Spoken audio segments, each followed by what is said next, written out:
The headlines: abducted Ondo CAC church members regain freedom after ransom payment. Troops recover rocket propeller, IEDs making materials from IPOB and ESN. NNPCL denies alleged plan to increase petrol pump price. Away from Nigeria, death toll in India glacial lake flood hits 40. Hello and welcome to Trust TV News Update. I am Sumaya Abubakar.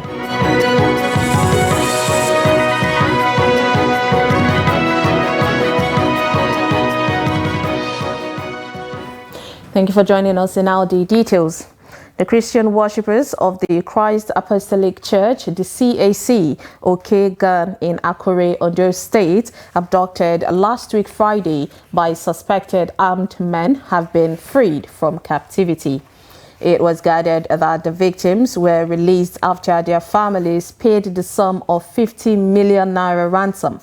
Recall that their abductors had demanded 50 million naira ransom for the release of the 17 victims after 8 of the 25 abducted escaped from the kidnappers' den last week Saturday.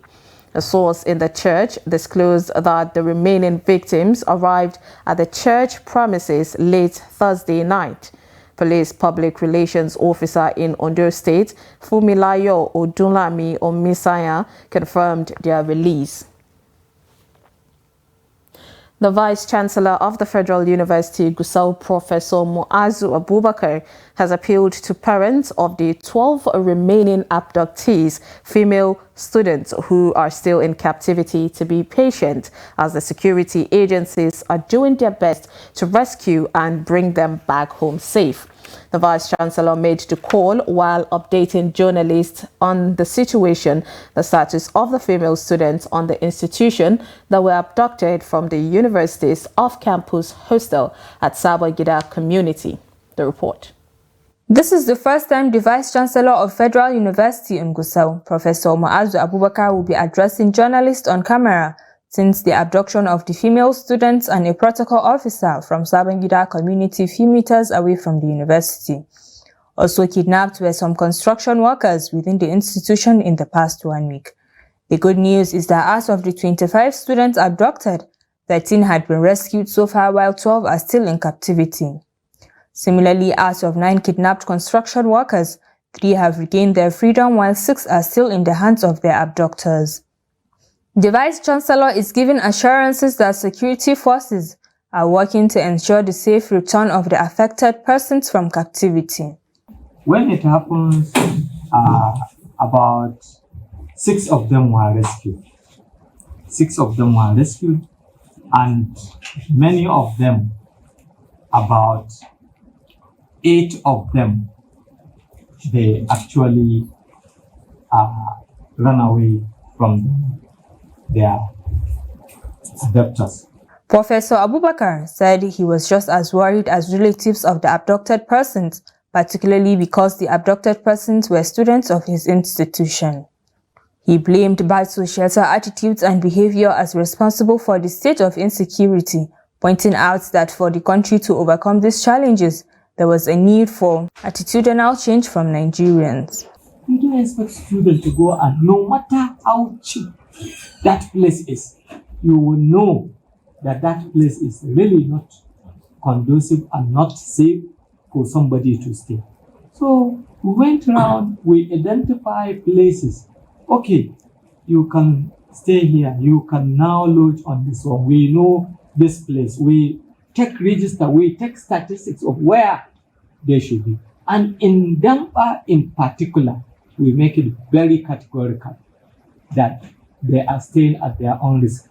Why? Because it's not our responsibility. The lack of hostel accommodation for female students and the absence of a perimeter fence in the Federal University Gusau is one of the reasons why the students are exposed to incessant abduction by the suspected terrorists operating in Zamfara State.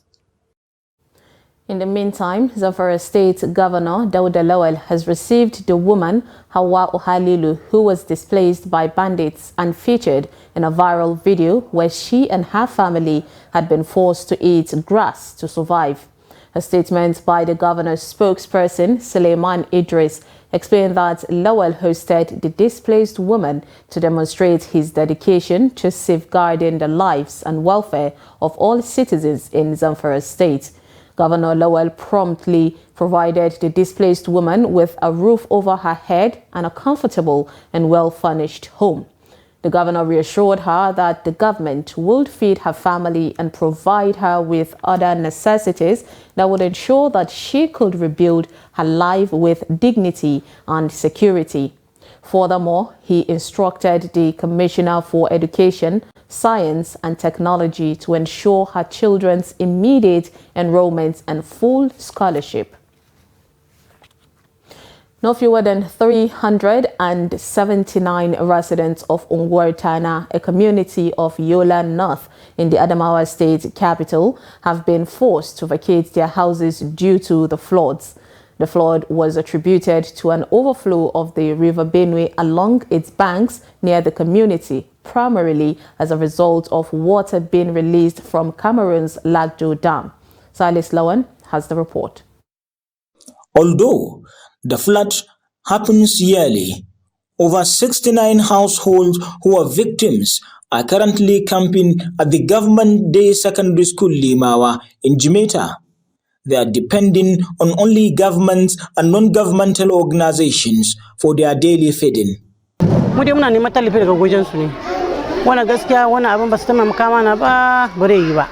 We want the government to dredge the River Benue in order to save us from having this experience yearly.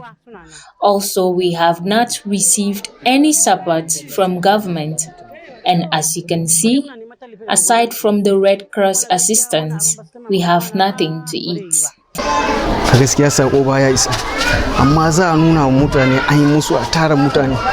I'm suggesting that if government, individuals or any donor agency is willing to support us, let the assistance come directly to us. We have seen many cases where food and non-food items meant for us are divided. As the result of the flood, academic activities have been affected at the Government Day Secondary School Limawa because the school is just serving as a camp for displaced victims. Abubakar Sani is one of many pupils who for now are not going to school due to the flood.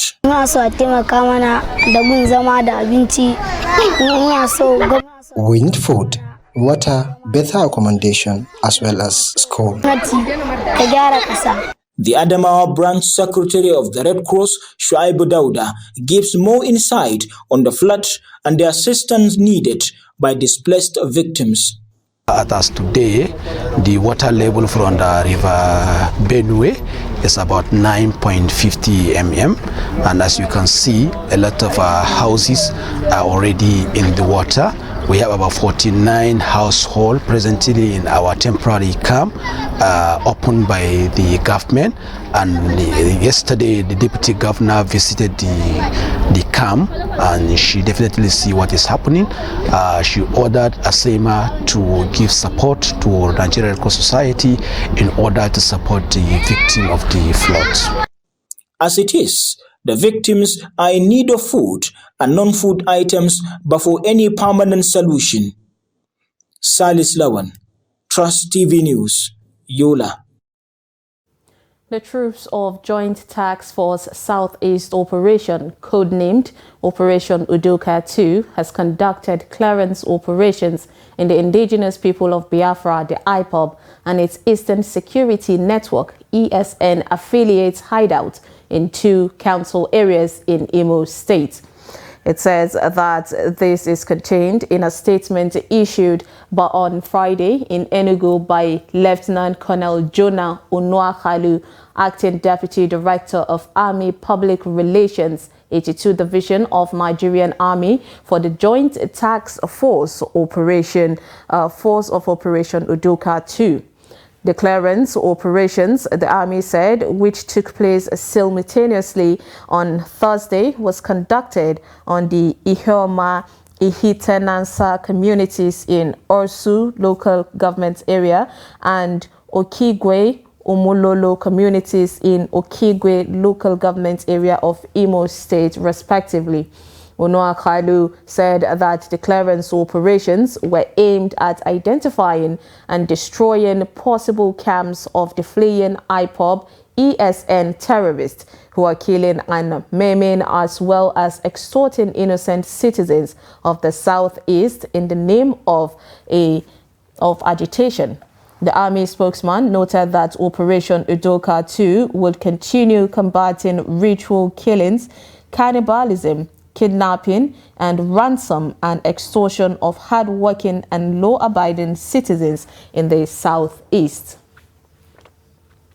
The Senate has summoned the Inspector General of Police, Kayode Egbetokun, the Minister of Health, Ali Pate, and his counterparts in the Federal Capital Territory over the avoidability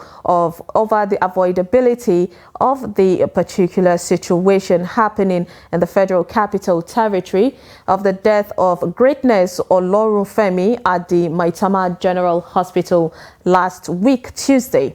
Olorunfemi fell the victim to one chance criminals in Abuja last week, Tuesday, who stabbed her in the vehicle that she boarded and threw her out of the pool of her own blood. The report.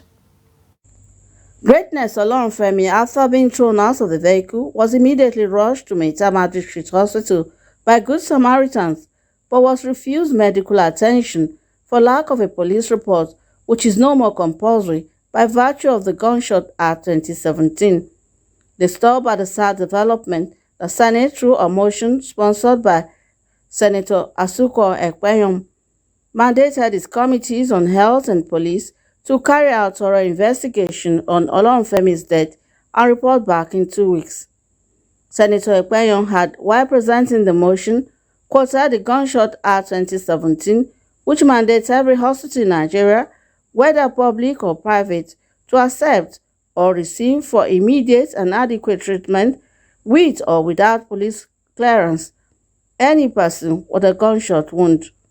Again, aware that Section 13 provides that any person or authority, including any police officer or other security agents or hospitals, who stands by or omits to do his bit, which results in the unnecessary death of any person with bullet wound, commits an offense and shall on conviction be liable to 5 years imprisonment and or a fine of 50,000. The Maitama Hospital should not only be prosecuted, but they should pay for all the liabilities of that woman. And this chamber must be able to direct the Inspector General of Police to do a nationwide broadcast that this law is in place, so that everybody should know. The rephrased amendment should read: mandate the committees on health, FCT, and police affairs to investigate the circumstances that led to the death of Ms. Greatness Olorunfemi and report back to the Senate in 3 weeks. In his remarks after the general debate on the motion and adoption of the resolution, the President of the Senate, Godswill Akpabio, said the time has come to make the police and the health personnel in the country adhere to the provision of Gunshot Act 2017. Summon the Honorable Minister of Health and Inspector General of Police to appear before the Joint Committee on Health and Police Affairs to brief the committees on the non-compliance with the provisions of the Compulsory Treatment and Care for Victims of Gunshot Act 2017. Those who are in support of this prayer say aye. Aye. Those who are against say nay. The ayes have it. The Minister of the Federal Capital Territory, Nyesom Wike, had established a 9-member independent panel to investigate the death of Greatness Olorunfemi, a victim of the notorious one-chance operators in Abuja, the nation's capital. Rashidat Yusuf for Trust TV News. You're watching News Update on Trust TV. Coming up, we'll take a look at Osun communal crisis escalates as government sues for peace. This and more after the break. Stay with us. It was never a consensus. We did all our best. You see, in politics, you give your contribution to the best of your ability. If you want, I'll forward to you this statement.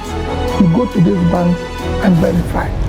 But there are people who say not spending money is not about you in itself. Let me finish. But there's so much to be done. Let me finish. Now, you don't allow me to explain myself. The recent development shows abductions are now a factor of informants embedded in community. It's not about the people of Katsina to say that, no, during my administration I was able to stop insecurity. No, it's about collective responsibility for all of us. And what we should ask ourselves is not what has been seen, is the life better?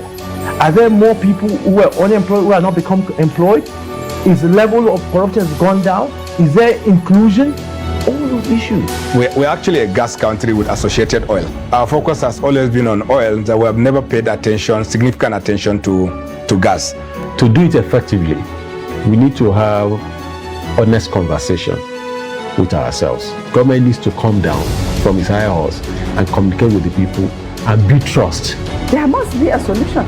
We cannot continue this way. They must come back to the table and agree.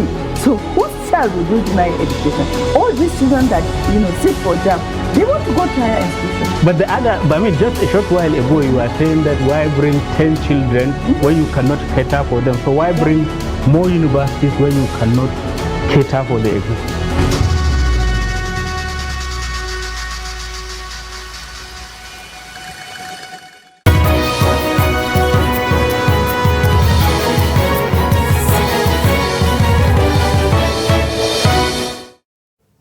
Welcome back. If you're just joining us, this is News Update on Trust TV. Here's a recap of our top stories.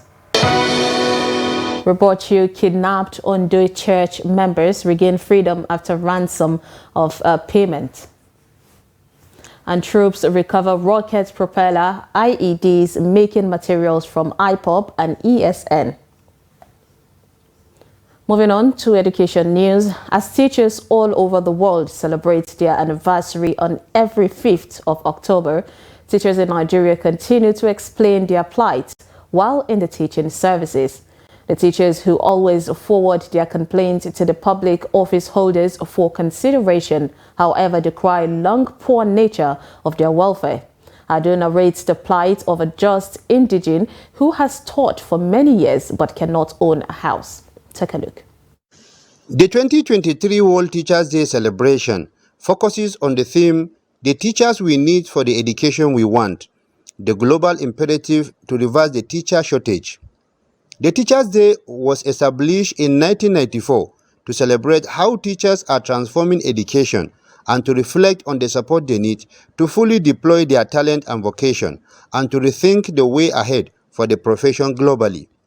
Abdurrahman Ibrahim is a Jos-based primary school teacher who has been teaching since 1993 in Jos local government area. He says his current salary cannot buy him foodstuffs for a week. It affects my life very well, yes, because of the inflation. Everything has been inflated.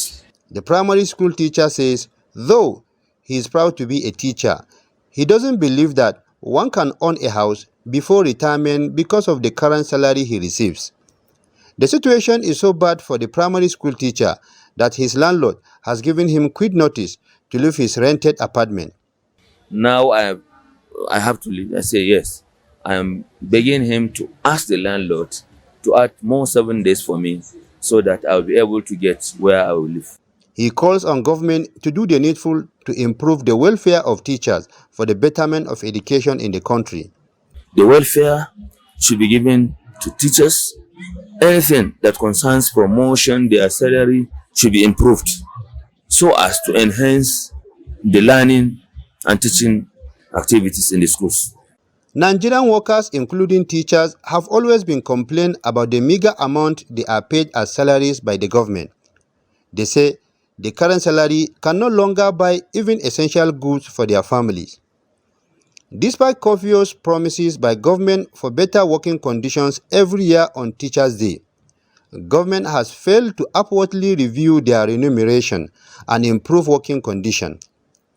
Ado Musa, Trust TV News, Jos. Meanwhile, primary school teachers in Bauchi State have decried the non-improvement in their conditions of service and other welfare issues relating to the discharge of their responsibilities. They disclosed this to Trust TV on the occasion of the 2023 World Teachers' Day set aside by UNESCO to address issues around teachers. Adamu Imam filed in the report.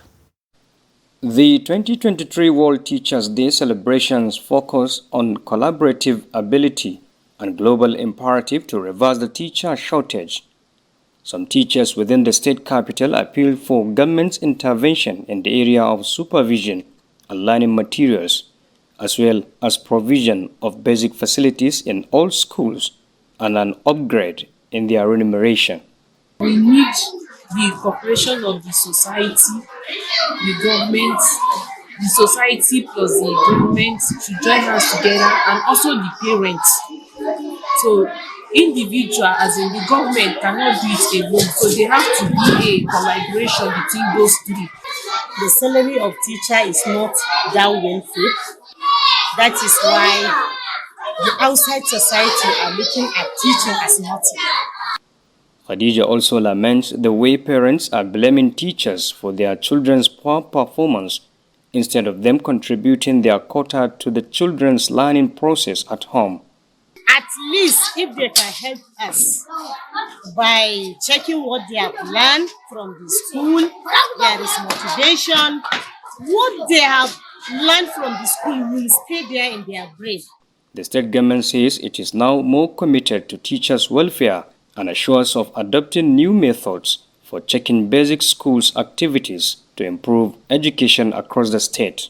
About quality assurance with the use of fingerprint monitors, with the use of quality assurance solutions, where our support officers, what we call education inspectors, staff officers in the various local government and schools, that will use to monitor the activities of our teachers.